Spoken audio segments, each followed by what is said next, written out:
বিএনপির কেন্দ্রীয় কমিটির সাংগঠনিক সম্পাদক শামা ওবায়েদ ইসলাম রিঙ্কু বলেছেন, জিয়াউর রহমানকে হত্যার মধ্য দিয়ে দেশে ফ্যাসিবাদের উত্থান হয়েছিল। তিনি শনিবার বিকালে নিজ নির্বাচন এলাকা ফরিদপুরের নগরকান্দায় খালেদা জিয়ার সুস্থতা কামনায় দোয়া মাহফিলে এই কথা বলেন। তিনি আরো বলেন, আওয়ামী লীগ ক্ষমতায় আসার পর থেকে দেশে গণতন্ত্র ধ্বংস হয়েছে। তখন থেকেই দেশনেত্রী বেগম খালেদা জিয়া গণতন্ত্র রক্ষায় দেশের আলোক পত্রিকা হয়ে যুদ্ধ নেমেছেন, মিথ্যা মামলায় জেল খেটেছেন। দেশনেত্রী বেগম খালেদা জিয়ার রোগমুক্তি কামনায় দোয়া মাহফিলে আয়োজন করেন উপজেলা বিএনপি। উপজেলা সদর উপস্থিত সরকারি মহেন্দ্র নারায়ণ একাডেমির মাঠে এই আলোচনা সভার সভাপতিত্ব করেন উপজেলা বিএনপির ভারপ্রাপ্ত সভাপতি হাবিবুর রহমান বাবুল তালুকদার। উপস্থিত ছিলেন জেলা ও উপজেলা বিএনপি ও তার অঙ্গ সংগঠনের নেতৃবৃন্দ। পরে বেগম খালেদা জিয়ার সুস্থতা কামনায় বিশেষ দোয়া অনুষ্ঠিত হয়।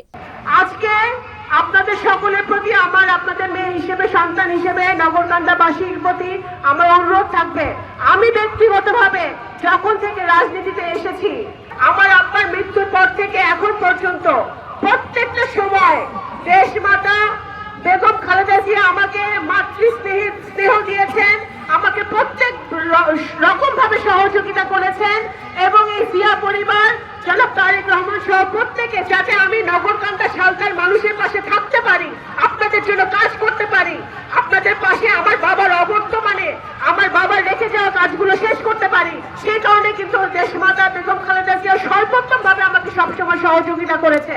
আমি একজন মানুষ হিসেবে, নগরকান্দা শালতার মেয়ে হিসেবে, এই দেশের নাগরিক হিসেবে, বিএনপির একজন কর্মী হিসেবে আমি কখনো এই ঋণ আমি শোধ করতে পারবো না। সুতরাং আমি ব্যক্তিগতভাবে আমি অত্যন্ত ব্যথিত। আজকে আমি আপনাদের কাছে, দেশবাসীর কাছে, নগরকান্দা শালতাবাসীর কাছে এতটুকু অনুরোধ করব, আপনারা সকলে নামাজ পড়ে ওনার জন্য দোয়া করবেন, যখনই পারবেন ওনার জন্য দোয়া করবেন যেন আল্লাহ তাআলা ওনাকে সুস্থ করে দেন। Report Mohammad Shahjalal, NNTV, Faridpur.